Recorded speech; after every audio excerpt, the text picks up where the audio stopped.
यूं तो भारत ही आध्यात्मिक देश रहा है और देवी देवताओं का यहाँ पे सदियों से युगों युगों से वास होता रहा है। लेकिन ऐसे में मथुरा वृंदावन एक ऐसा पावन स्थल है, एक ऐसी तपोभूमि है जहाँ पे स्वयं भगवान श्री कृष्ण ने जन्म लिया था। आप लोगों को बता दें कि विगत 3 दिनों से मैं अजय साहनी स्टार यहाँ पर भी आया हूँ और आज मैं ऐसी एक पावन स्थली पर आया हूँ जहाँ पर सबसे आदिदेव कहे जा सकते हैं भगवान चित्रगुप्त जी। जी हाँ, एक ऐसे देवता जो पूरे संसार का नहीं, समूचे ब्रह्मांड का ही लेखा जोखा रखते हैं, ऐसा कहना है। एक हमारे साथ ऐसी महान विभूति, एक ऐसी पुनीत आत्मा बैठे हैं जो स्वयं में स्वामी सच्चिदानंद जी महाराज के नाम से विख्यात हैं। यहाँ मथुरा वृंदावन में एक बहुत ही पावन पीठ का निर्माण कर रहे हैं आप, जो कि भगवान चित्रगुप्त जी महाराज की पीठ कही जाएगी। उनसे बात करेंगे और आज आप लोगों को स्पष्ट करेंगे कि संसार का विधान कैसे चल रहा है, लेखा जोखा कैसे चल रहा है।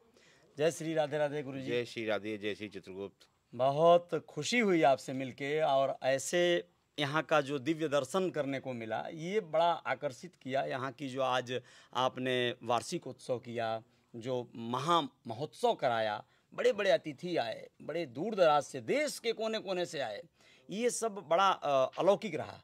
ऐसे में सबसे पहले ये जानने की चेष्टा करूँगा मैं और दर्शकों को भी बताना चाहूँगा कि भगवान चित्रगुप्त जी की यहाँ पर पीठ निर्माण का प्रयोजन क्या रहा और किस तरह से ये आगे बढ़ रहा है। भगवान श्री चित्रगुप्त जी की पीठ का जो निर्माण कार्य है जी, इसे करने का एक बहुत बड़ा संकल्प था हमारा। अच्छा।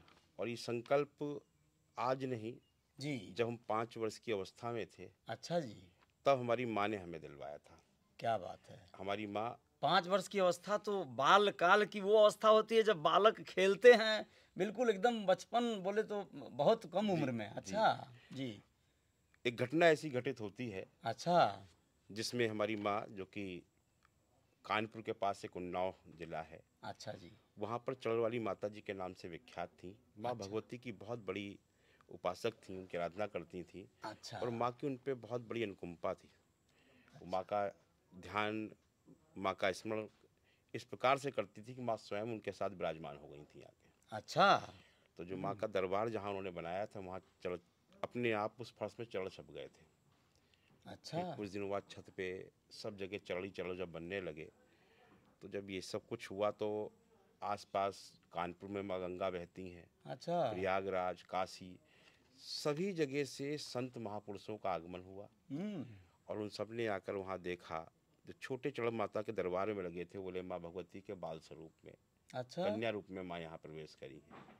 ये कब की, बहुत ये मतलब 1980 की बात है। अच्छा जी। ये 1980 के दशक की बात है। और वहाँ पर फिर छत पर कोई इतने बड़े चढ़, कोई इतने बड़े चढ़, सर्प, बहुत कुछ छप गए थे। तो सब जो संत महापुरुष आते थे बताते थे कि भगवान श्री राम का है, ये माँ काली का है, ये माँ सीता का है, लक्ष्मण का है, हनुमान जी का चढ़ है। इस प्रकार से वो सब लोग वहाँ दर्शन करने आते थे और माँ का ही खैर उतना सोशल मीडिया का या मीडिया का उतना चलन नहीं था, नहीं तो ये तो बड़ा विख्यात हो जाता। हाँ, उसी समय जो है उसमें बहुत विख्यात हो गया हाँ, था। वहाँ स्थानीय स्तर पर वो अखबारों में छपा।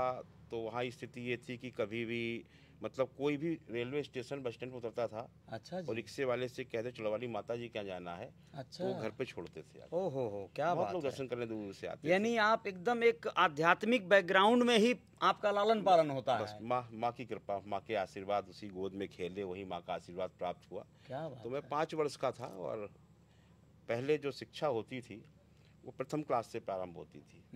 अब तो बहुत सारे चलने लगे। जी जी जी जी। तो कॉन्वेंट आ गए, वो सब जो है यूकेजी एलकेजी से शुरू हो रहा है।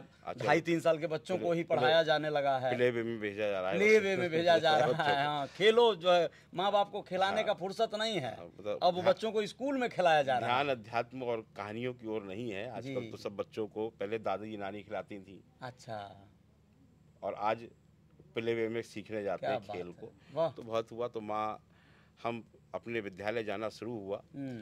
तो पहले दीपावली के दौज पर, जो भाई दौज है, अच्छा, यमद्वितीया के दिन भगवान चित्रगुप्त जी का पूजन होता है। अच्छा जी।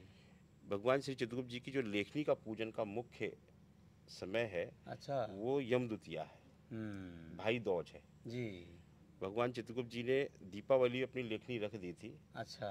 और भाई दूज वाले दिन जब भगवान श्री राम ने क्षमा याचना करी तब उस लेखनी को उठाया था। भगवान श्री राम जी ने क्षमा याचना करी प्रभु चित्रगुप्त जी से। भगवान चित्रगुप्त जी से। अच्छा। घटना ये घटित होती है कि भगवान श्री राम जब लंकापति रावण का वध करके माँ सीता को लेकर वापस अयोध्या पधारते हैं, अच्छा जी। तो उनका राज तिलक हो रहा होता है। अच्छा, ठीक है। तो राज तिलक में भगवान श्री राम ने अपने गुरु से सबसे कहा कि सभी जितने भी देवी देवता हैं सबको निमंत्रण भेजा जाए जी। मेरा राज तिलक होगा, तो सभी देवी देवता हैं। अच्छा। तो उस निमंत्रण में जो निमंत्रण देने दूत गए वो भगवान चित्रगुप्त जी को निमंत्रण देना भूल गए। प्रभु नाराज हो गए, उन्होंने अपनी लेखनी को रख दिया। अच्छा, रख दिया उन्होंने। और जब लेखनी को रख दिया तो हाहाकार मच गया कि जिस देव को प्रकट करने के लिए ब्रह्मा जी ने सहस्र वर्षों तक तप किया, तब भगवान चित्रगुप्त जी प्रकट हुए। और इसीलिए प्रकट किया गया इस परम शक्ति को कि समस्त वैकुंठ से, ब्रह्मांड से लेके देवलोक से लेके मृत्यु लोक तक, अच्छा, समस्त देवों का, प्राणियों का जो उनके कर्म है उसके आधार पर फल देने का कार्य करने वाले देवता भगवान चित्रगुप्त जी। अच्छा। उन्हीं के पास हमारे कर्मों का सारा हिसाब किताब, लेखा जोखा जो कहा जाता है सब उन्हीं के पास होता है। अच्छा जी। उसी के आधार पर ही हमें किस योनि में प्रवेश मिलना है, किस हमारे लालन पालन में दारा दुख मिलने हैं, अपार सुख संपत्ति मिलनी है, अच्छा, मोक्ष मिलना है नहीं मिलना है, निर्धारित करने वाले कोई और देवता नहीं है। अच्छा, हमारे कर्मों के आधार पर निर्धारण करने वाले देवता भगवान चित्रगुप्त जी हैं। जरा एक रोकना चाहूंगा।